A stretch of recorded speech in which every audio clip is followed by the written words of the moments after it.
Si Clyde ay isang malikhain, at ang kanyang anak na babae ay sumunod sa kanyang mga yapak at gumawa ng isang bracelet para sa kanya at ngayon ay gumagawa ng isa para sa kanyang ina. Hiniling sa kanya ng asawa ni Clyde na buksan ang pinto, ngunit nang buksan niya ito, siya ay hinampas at dalawang magnanakaw ang pumasok sa bahay. Tinali nila si Clyde at tuluyang ninakawan ang bahay. Ang isa sa mga magnanakaw na si Darby ay sinabi kay Clyde na hindi niya mababago ang kapalaran. At ang kasabwat ni Darby na si Rupert ay sinubukan lumabas, ngunit sinabihan lang siyang tumahimik. Napilitan si Clyde na pagmasdan ang panggagahasa at pagpatay sa kanyang asawa, at nang magpakita ang kanyang anak na babae, hindi rin siya pinatawad ng walang awang magnanakaw sa kapalarang ito. Nakipag-usap ang bagong prosecutor na si Nick sa kanyang kasamahan tungkol sa kaso ni Clyde. Nabalewala ang usapin noong gabi dahil nagpasya ang judge na hindi tinatanggap ang DNA mula sa pinangyarihan ng krimen. Nagpasya siyang kumuha ng plea deal kaysa pumunta sa paglilitis kasama ang kaso. Hindi siya nakikipagsapalaran na nagsasabing ang ilang katarungan ay mas mabuti kaysa sa kawalan ng hustisya. Nakipagkita si Nick kay Clyde na nagbigay sa kanya ng mga tala na sa tingin niya ay maaaring makatulong sa kaso. Sinantabi ni Nick ang mga tala at sinabing pumayag si Darby na sumaksi laban kay Rupert na haharap sa death row kasama ang kanyang testimonya. Si Darby ay masisentensyahan ng hanggang 5 taong pagkakabilanggo, ngunit si Clyde, na sariwa pa rin ang sugat sa pangyayari, ay hindi makapaniwala. Nakiusap siya kay Nick na huwag tanggapin ang deal, ngunit napagpasyahan na ito. Ganyan ang sistema ng hustisya. Ito ay hindi tungkol sa kung ano ang nalalaman mo, kundi ito ay tungkol sa kung ano ang maaari mong patunayan. Sinabi ni Nick na paborito sa kanila na parang dinuraan si Clyde sa mukha. Sa courtroom, itinanghal ang buong insidente na parang si Rupert ang pangunahing salarin. Tahimik na pinagtatawanan ni Darby ang asawa ni Nick na para bang siya ang susunod at pumirma sa apela na deal. Sa labas, gumawa ng pahayag si Nick sa press tungkol sa desisyon at sarkastikong pinasalamatan siya ni Darby sa pagiging nasa kanyang panig. Masarap kapag umiiral ang sistema. Nagmamasid si Clyde mula sa malayo, gulat na gulat pa rin sa kung gaano ka-unfair ang lahat. Pagkatapos ng isang mahirap na araw sa trabaho, umuwi si Nick sa kanyang asawa na si Kelly at para pakalmahin ang kanyang mga kaba, kinausap niya ang kanyang anak na babae sa tiyan ng kanyang asawa. Pagkalipas ng 10 taon, lumaki na ang anak ni Nick, ngunit siya ay abala pa rin gaya ng dati. Muli ay kailangan niyang laktawan ang recital ng kanyang anak sa paaralan, at hindi nasisiyahan si Kelly na labis niyang napapabayaan ang buhay ng kanyang anak dahil sa kanyang trabaho. Ngayon ang araw kung kailan bibitayin si Rupert sa pamamagitan ng lethal injection at kasama ni Nick ang kanyang katrabaho na si Sarah. Masasaksihan niya ang pagbitay sa halip na ang recital ng kanyang anak na babae. Ang huling sinabi ni Rupert ay hindi siya ang responsable sa pagkamatay ng pamilya ni Clyde at hindi yun matanggap ni Sarah at Nick. Si Rupert ay tinurukan ng 3 gamot na ibinibigay sa isang partikular na pagkakasunod-sunod. Sa halip na mamatay ng walang hirap, nagsimula siyang manginig at sumigaw sa sakit at namatay sa isang kahindig-hindig na kamatayan. Bravo, napakagandang palabas. Ipinaliwanag ng warden na hindi nila pananagutan ang paghihirap ng lalaki dahil ngayon lang ito nangyari. Dumating ang isang pulis at iniabot sa prosecutor ang isang bote na may nakasulat na pariralang hindi kayang labanan ang kapalaran. Napagtanto ni Nick ang pariralang ito at tiningnan ng pulisya si Darby at hinanap ang kanyang kinaroroonan. Sa bahay ni Darby, na sumisinghot ng tawas, ay nakatanggap siya ng tawag. Mahina ang boses at sinabi ang lahat ng kailangan niyang malaman tungkol sa kanya. Naging paranoid si Darby at sinabi sa kanya ng boses na tumingin sa bintana kung saan nakita niya ang mga pulis na papalapit sa kanya mula sa lahat ng dako. Nagmamadaling lumabas si Darby at nagpaputok ng ilang putok sa mga sasakyan ng pulis. Nakatanggap siya ng isa pang tawag mula sa mahinang boses na nagsasabi sa kanya na kung gusto niyang manatili sa labas ng bilangguan, kailangan niyang itago ang baril at magtungo sa abandonadong pabrika. Ginawa ni Darby ang lahat ng sinabi sa kanya at sa kabutihang palad, habang papunta doon, nadatnan niya ang isang opisyal na natutulog sa kanyang sasakyan. Pumasok siya, kinuha ang kanyang baril, at pinilit siyang magmaneho. Huminto sila sa isang liblib na lugar, kung saan kinaladkad niya ang pulis palabas at sinabihan siyang lumuhod. Ngunit bago yun, tumawag si Darby at nalaman na ang kanyang tagapagligtas ay walang iba kundi si Clyde mismo. Sinubukan siyang barilin ni Darby, ngunit ito ay isang bitag na baril, sa halip ay naturukan siya ng isang paralyzing serum, ngunit nananatili ang kanyang kamalayan. Sa madaling salita, hindi makagalaw si Darby, ngunit nararamdaman niya ang lahat. Pagkatapos ay itinali siya ni Clyde sa kanyang bodega at sinabi kay Darby na mararamdaman niya ang sakit na hindi pa niya naramdaman. Ginawa niya ang lahat ng kinakailangang paghahanda upang maantala ang kanyang kamatayan hanggat maaari. Bago niya simulan ang pagpapahirap, sinabi sa kanya ni Clyde na alam niya kung ano ang pakiramdam ng pagiging walang magawa, tulad ng nangyari 10 taon na ang nakalipas. Hindi mo kayang labanan ang tadhana. Sinimulan niya ang pag-record at sinimulang gutay-gutayin si Darby. Pinag-uusapan ni Nick at Sarah ang nangyari sa lethal injection. Pakiramdam ni Nick ay walang kinalaman si Darby dito dahil wala siyang utak para isagawa ito. Pagkaraan ng ilang sandali, natagpuan ng pulisya si Darby na pinutol ng 25 piraso. Ipinaalam nila kay Nick ang nakakakilabot na tanawin. Napagtanto ni Sarah na ang tanging taong may motibo ay si Clyde. Ibinente niya ang lahat ng kanyang mga ari-arian sa mga nakaraang taon at bumili ng mga ari-arian sa mga kakaibang lugar. Siya rin ang may-ari ng bodega kung saan natagpuan si Darby. Papunta na ang police brigade sa bahay ni Clyde na mahinaong naghubad nang marinig ang mga sirena. Pinalibutan nila ang kanyang bahay at malugod silang tinanggap ni Clyde. Ngunit hubad, siya ay inaresto at habang papunta sa kotse ay binigyan niya si Nick ng nagbabantang titig. Sa lugar ni Clyde ay nakakita sila ng mga libro sa batas at isang punit na piraso ng pahayagan kung saan nakipagkamay sina Nick at Darby. Pinusasa nila si Clyde sa silid ng interogasyon ng kulungan, ngunit sa kasamaang palad ay wala silang ebidensya laban sa kanya at maaari lamang umasa sa kanyang pag-amin. Nakatanggap ang anak na babae ni Nick ng isang recording na dapat ay naglalaman ng kanyang recital at nakiusap sa kanyang ina na panuorin ito. Ngunit tinanggihan niya ito, sinabing panunuorin nila ito kasama ng kanyang ama. Tahimik na inilagay ng anak ni Nick ang tape sa DVD. Ito ay hindi ang kanyang recital, kundi ang recording ni Clyde sa pag-shop kay Darby. Hinarap ni Nick si Clyde, pinatay niya ang live feed at gumawa ng isang maliit na pagkilos na parang ginawa ni Clyde ang tama. Mapagkunwaring inamin ni Clyde na gusto niyang patayin sina Darby at Rupert at paulit-ulit na iniisip kung paano sila papatayin. Kinuha ito ni Nick bilang kanyang pag-amin at nagsimulang umalis, ngunit pinigilan siya ni Clyde, maingat na ipinaliwanag ang pang-araw-araw na gawain ni Nick at sinabihan siyang umupo, kahit na sinabi ni Nick na tapos na sila rito. Sinabi ni Clyde na ang lahat ng sinabi niya sa kanya ay hindi pag-amin dahil hindi niya direktang sinabi na pinatay niya ang sinuman at alam niyang wala silang patunay laban sa kanya. Kahit na natagpuang patay si Darby sa bodega ni Clyde, nagmamay-ari si Clyde ng maraming property sa buong bansa at masasabing isa itong setup. Sinabi ni Nick na alam nilang ginawa niya ito, ngunit inulit ni Clyde ang pariralang hindi ito tungkol sa nalalaman mo, ito ay tungkol sa kung ano ang maaari mong patunayan. Sinabi ni Clyde na ibibigay niya ang kanyang buong pag-amin kung may magagawa si Nick para sa kanya. Gusto ni Clyde ng kama ngunit masyadong mapagmata si Nick at tinanggihan ang kanyang alok. Pinagalitan si Nick ng kanyang supervisor na si Jonas dahil sa hindi niya pagtanggap sa deal. Ang kanyang pag-amin para sa isang kutsan dahil walang ebidensya ay medyo maganda, ngunit malaki ang paniniwala ni Nick na pinaglalaroan sila ni Clyde. Muli siyang pinayuhan ni Jonas na tanggapin ang deal. Nakuha ni Clyde ang kutsan na gusto niya na ikinagulat ng kanyang kasama sa selda. Sa silid ng hukuman, nakiusap si Nick na tanggihan ang piyansa ni Clyde. Sa kanyang depensa, inaangkin niya na siya ay isang law-abiding citizen at si Nick ay walang kahit katiting na ebidensya para mapanatili siyang nakakulong ng walang piyansa.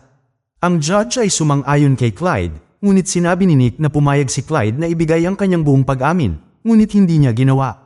Sa sandaling yun, nagsimulang pumalakpak si Clyde na nagsasabi na hahayaan na lang niya ang isang mamamatay tao pagkatapos bigyan siya ng ilang matatamis na pangungusap.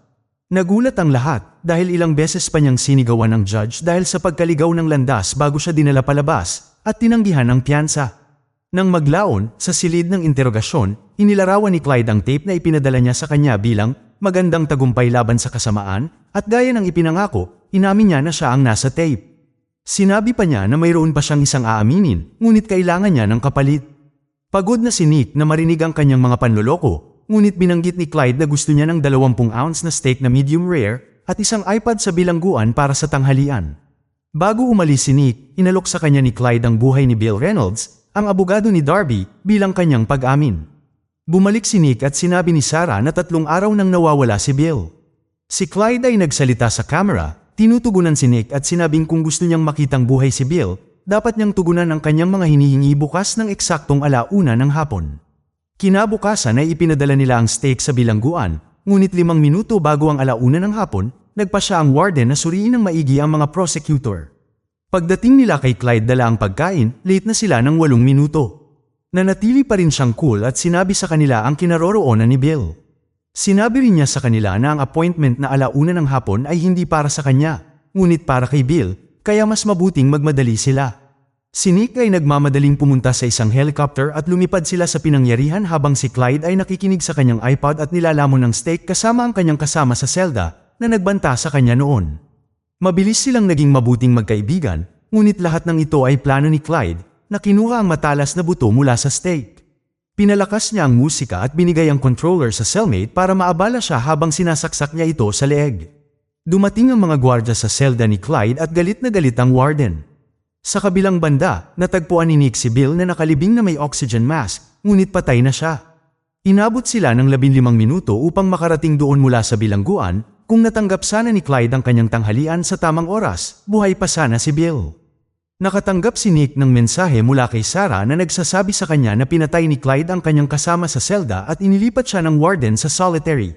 Si Nick ay bumisita kay Clyde sa kanyang solitary confinement at nagtanong kung ano ang punto ng pagpatay sa lahat ng mga taong ito, ngunit sinabi ni Clyde na gusto niyang panagutin ang lahat ng tao sa kanilang mga aksyon. Ibinigay ni Nick kay Clyde ang bracelet ng kanyang anak at tinanong kung ipagmamalaki ng kanyang pamilya ang paghihiganti niya sa kanilang pangalan, kahit na hindi ito maramdaman ng kanyang asawa at anak dahil patay na sila. Nakilala ni Nick at Jonas ang isang opisyal ng gobyerno na may higit pang impormasyon tungkol kay Clyde. Sinabi niya na si Clyde ay isang likas na tatisya na pumapatay ng mga tao nang hindi sila kasama sa parehong silid. Kung si Clyde ay nasa kulungan, ibig sabihin ay gusto niya doon. Ang cellmate na napatay niya ay hindi basta-basta, ito ay isang pawn na inalis sa kanyang landas at iminungkahi niya na hanapin nila ang susunod na piraso. Sinabi ng opisyal kay Nick na ang tanging paraan para pigilan si Clyde ay ang pumasok sa kanyang selda at maglagay ng bala sa kanyang ulo, dahil kung hindi ay hindi niya ito mapipigilan, dahil pinupuntirian niya ang lahat ng sangkot sa kaso ng kanyang pamilya. Bago umalis, sinabi niya na kung gusto siyang patayin ni Clyde, matagal na siyang patay. Sa impormasyong ito, pumunta sina Nick at Jonas sa judge at humiling na labagin ang mga karapatang sibil ni Clyde at paghigpitan ang pagbisita upang matiyak ang kaligtasan ng lahat. Pumayag siya at pumirma sa isang dokumento. Tumunog ang kanyang cellphone at nang sagutin niya ito ay sumabog ito na ikinagulat nila. Binisita ni Nick si Clyde sa isang silid ng interogasyon sa bilangguan. Tinanong niya ito tungkol sa kanyang kasabwat at kung ano ang punto ng paghihiganti na ito. Nagalit si Clyde dahil hindi pa rin maintindihan ni Nick kung ano ang kanyang layunin dito. Kung gusto niyang maghiganti, pinatay na sana niya ang kanyang pamilya sa nakalipas na 10 taon. Binigyan ni Clyde si Nick ng huling pagkakataon, pakawalan siya ng 6:00 ng umaga kundi ay mamamatay ang lahat. Si Clyde ay inihatid sa pinakamahigpit na solitary ng maraming bilang ng mga gwardya. Nagkita sina Nick at Sarah sa isang bilangguan kung saan sila ay nagbabasa ng mga dokumento upang mahanap ang anumang mga pahiwatig kung sino ang tumutulong kay Clyde mula sa labas. Ngunit walang resulta, nagsimulang mag-alinlangan si Sarah kung tama ang kanilang desisyon sa pagtanggap sa deal ni Darby 10 taon na ang nakalipas, ngunit sinigurado ni Nick na tama ang lahat. Ang kawani ng DA ay nanatili hanggang 6:00 ng umaga, pagkatapos ay pinauwi ni Nick ang lahat upang magpahinga. Nang buksan ni Sarah ang kanyang sasakyan, sumabog ang mga bambang nakakabit sa mga sasakyan na ikinamatay ng lahat, kasama na si Sarah. Dahil nakakulong pa si Clyde, sigurado si Nick na may tumutulong sa kanya. 6 na opisyal ang napatay. Nakipagkita sina Nick at Jonas sa alkalde na hindi maisip kung paano nagagawa ng isang bilanggo ang labis na pinsala. Itinalaga niya ang 2 security guard at ipinadala ni Nick ang kanyang pamilya sa isang ligtas na lugar at tinawag itong bakasyon. Walang mga credit card o mga cellphone upang walang maaaring magbigay ng kanilang lokasyon. Pagbalik ni Nick sa loob, napansin niya ang naka-frame na artikulo sa pahayagan na ang ibig sabihin ay may pumasok sa kanyang bahay. Balik tayo sa bilangguan, pinalabas si Clyde para maglakad at binati ni Nick at ng detective. Dahil sa galit, binugbog ni Nick si Clyde na nagsasabing mabuti naman at nagalit na siya dahil nagsisimula pa lang siya. Bumunot ng baril ang detective, ngunit pinigilan siya ni Nick. Sinabi ni Clyde na ang susunod niyang masasaksihan ay biblikal. Sa libing ni Sarah, iniisip ni Jonas na sila ang nagdala nito sa kanilang sarili, ngunit naniniwala pa rin si Nick na ginawa lang nila ang tama, ngunit nagsimula na rin siyang magduda sa kanyang sarili. Habang nagmamaneho sila, isang lalaking nakaitim na damit ang kumokontrol sa isang military drone na armado ng machine gun, EMP at rocket launcher. Pinigilan niya ang mga sasakyan at huminto ang mga ito. Ang kotse ni Jonas ay pinaulanan ng mga bala ng machine gun at para masiguradong tapos na si Jonas, pinasabog niya ang sasakyan. Hindi makapaniwala ang alkalde na hinayaan ito ni Nick na humantong sa ganito. Gusto niya itong tanggalin, ngunit para mabawasan ang pressure sa kanya ng media, itinalaga niya ito bilang bagong district attorney. Ang alkalde ng Philadelphia ay naglabas ng isang emergency na utos upang i-lockdown ang buong lungsod. Walang sino man ang pinapayagang gumalaw ng walang limitasyon sa lungsod. Nakatanggap si Nick ng email mula sa contact ni Sarah tungkol ito sa real estate na binili ni Clyde. Nahanap niya ang lahat ng ari-arian na nabili sa Philadelphia sa nakalipas na 10 taon at inihambing ang mga halaga. Nalaman ni Nick na si Clyde ay nagmamay-ari ng isang maliit na garahe, hindi kalayuan sa bilangguan. Siya at ang detective ay nagkita upang tingnan ang garahe. Nakahanap sila ng butas sa sahig. Isa itong lagusan na hinukay ni Clyde na direktang konektado sa ilalim ng bilangguan. Labas-pasok pala si Clyde sa selda, dahilan kung bakit pinatay niya ang kanyang cellmate, at iyon ang plano niya noon pa man. Sinuri ng detective ang selda ni Clyde, ngunit wala siya roon. Nakatago bilang isang janitor, nalampasan ni Clyde ang seguridad at pumasok sa City Hall sa pamamagitan ng isang light check. Nalaman ng detective at si Nick na si Clyde ay may mga kamera sa lahat ng dako, kahit sa bahay ni Nick at isang quote mula kay Von Clausewitz tungkol sa Center of Gravity na matatagpuan sa City Hall. Nagtanim si Clyde ng napalm bomb para patayin ang mayor na malapit nang magsagawa ng security meeting. Maya-maya dumating si Nick at isang detective. Bilang pag-iingat, dapat silang magpatuloy ng tahimik upang hindi maalerto si Clyde na sila ay patungo sa kanya. Napansin nila ang cart ni Clyde sa 5th floor, sa ibaba lang ng conference room. May nakita silang suitcase na pinaghihinalaan nilang bomba. Binuksan ng bomb squad ang suitcase at sinabing ang bomba ay naka-activate sa pamamagitan ng cellphone at maaaring sumabog anumang oras. Napansin siya ng ilang agent na nakatalagang subaybayan ang bodega ni Clyde at ipinaalam kay Nick. Pumunta si Clyde sa kanyang kagamitan sa lagusan at pinapanood ang pagsisimula ng pulong.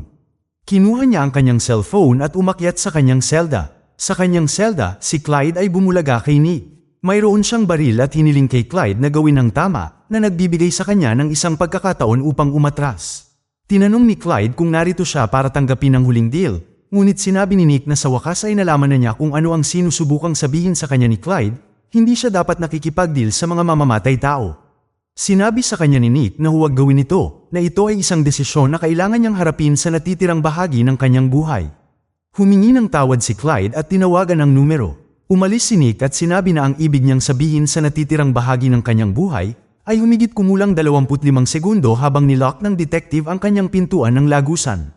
Inilagay pala ni Nick ang suitcase na may bomba sa ilalim ng kama ni Clyde. Tiningnan niya ang bracelet ng kanyang anak sa huling pagkakataon bago nagliyab at sumabog ang kanyang selda. Dito na nagtatapos ang pelikula, mag-subscribe ka na para updated ka sa mga susunod na video, at pindutin ang like button ng 1 beses, dislike button naman ng 2 beses kung hindi mo ito nagustuhan. Hanggang sa muli!